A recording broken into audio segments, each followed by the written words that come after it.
Tradicionalni 12. božićni festival održava se u Svrljigu, a počeo je 25. decembra 2019. i trajaće do 10. januara 2020. godine.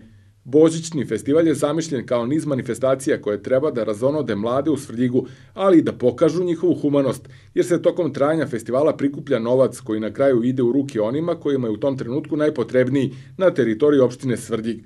Festival je podeljen u dve faze sa kratkom pauzom tokom dočeka nove godine.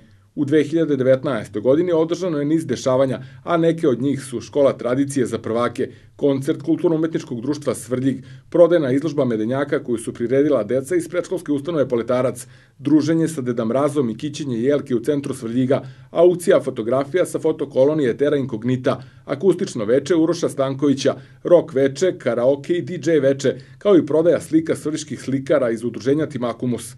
Aktivnosti su nastavljene 3. januara izložbom slika svrljiških slikara koje su nastale na likovnoj koloniji Ars Timakum kada je održano i akustično veče Nikole Stojanovića.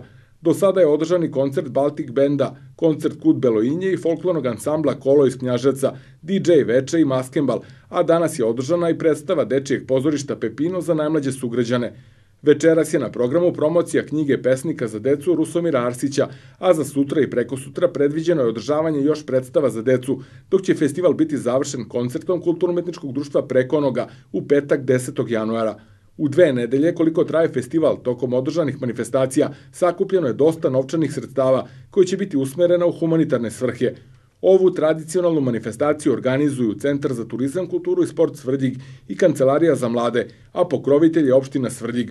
Organizaciju festivala pomažu i mnogobrojni sponzori.